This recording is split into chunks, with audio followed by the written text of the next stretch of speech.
Hi guys, ito pong Miss Lee Vlog.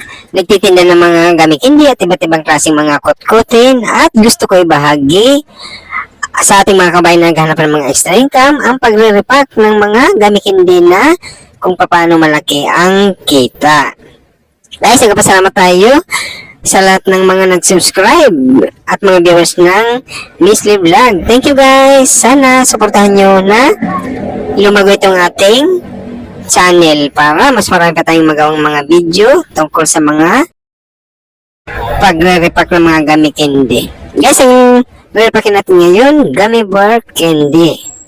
Ang kilo ng gummy bear candy ngayong July 28, 2025 ay nagkakalaga ng 108 pesos ang 2.5 kilograms, 270 pesos, presyong Divisoria, Manila.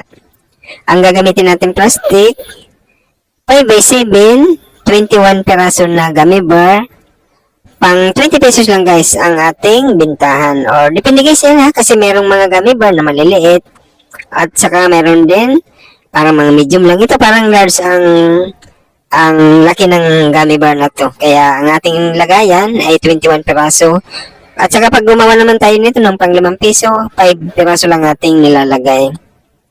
Ito ang pang 20 pesos. Guys, kailangan mabilis natin ibabalot ang itong mga gummy bear para hindi siya sumigaw ng matagal at saka maging makintab siya at saka mabango. Ganun ang kung mga bago lang kayo, gusto nyong magtinda at saka kumita ng mga sa mga kutkuting guys, magandang mga paninda kasi malaki ang tubo dito. Kasi tayo magre-repack, bibili lang tayo. Kailangan doon tayo pumunta sa mga palengke, mga pisto ng mga nagtitinda ng mga kutkutin. Hanapin natin ang mga nag-wholesale price, guys. Kung andito man kayo sa Metro Manila, pwede rin kayo pumunta ng Divisoria, Manila. Kasi andun na lahat, guys, ang mga iba't ibang klaseng mga kutkutin na pwede natin pagkakitaan. Guys, ang pagpili nito, guys, kailangan matalino tayo, Huwag tayo kukuha ng, halimbawa, mga gamit hindi. Huwag kayong kukuha ng mga naglalagkit na yung mga nagdidikit-dikit. Sa tingin nyo, parang lusaw na. Huwag nyo kukunin yun kasi mahirap na repakin yun at saka malulugi kayo doon. Kaya pipiliin ninyo yung mga parang buhaghag lang. Kaya nitong gummy candy, kitingnan nyo yan, parang buhaghag siya na hindi siya didikit-dikit. Ganun ang mga pagpili nito. Or kahit anumang mga kutkutin dyan na inyong bibilhin, kailangan, siyempre, titingnan nyo ang maganda at saka yung magandang presyo na kikita tayo. O gano'n lang guys, bibilangin nyo lang yung pagre-repack para magkapare-parehas ang lahat ng inyong mga binabalot. Ito pang 20 pesos lang guys ang ating presyoan. Itong nirepack natin, isang bag to na 2.5 kilograms o 2 kilot kalahati na ating nirepack. Ang pagre-repack ko guys, gumagawa muna ako ng 10 perasong pang 20 pesos at saka yung sobra, ginagawa ko namang ginagawa kong pang 5 peso para merong 5 pesos lang, may 20 pesos na abot kaya ng ating mga kababayan ng mga presyo. Guys, kahit nagtatrabaho kayo, pwede nyo kayo magtinda ng mga ganito or kahit nasa bahay kayo, meron kayo dyan bintana na pagre-repack or pagre-displayhan, mas maganda wag nyo lalagyan ng screen o harang ang mga bintana na pwesto na pag titinda ninyo para kitang-kita sa labas ng ating mga kababayan. O, ganun lang kasimple ito guys. At saka yung pag-display nito, pwede nyo to, yan guys bago ninyo i-sold, kailangan bibilangin nyo muna kung magkano yung punan at saka kung magkano yung gustong tubo. Pwede naman yung bawasan o dagdagan. O, depende sa presyo na gusto nyo presyo at saka gusto nyo yung tubo. O, yan. Ito ang nirepack natin guys, pang 20 pesos lang yan ang ating bintahan. At saka pwede nyo rin yan i-display sa mga basket or sa mga planggana o ilagay nyo sa lamesa o sa pag-display ninyo o mabibili yan pag nakita ng ating mga kababayan. Ito guys, tingnan nyo ang ating pag-display ito, isasabit ko to sa alambre. Meron tayong alambre na mga 1 metro ang haba, dyan natin yan isasabit at saka ilalagay natin sa bintana natin pagsasabitan. O pag nakita na natin mga kababayan guys, sila na mismo ang babalik at babalik sa inyo para bumili.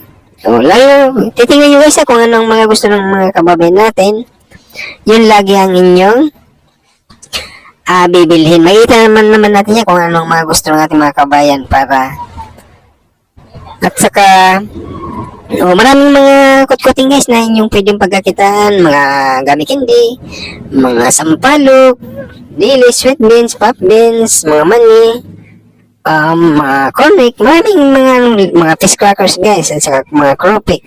Marami tayong pwedeng pagkakitaan na mababang mga puhunan natin at saka malaki ang tubo. Dito guys sa ating re-repack.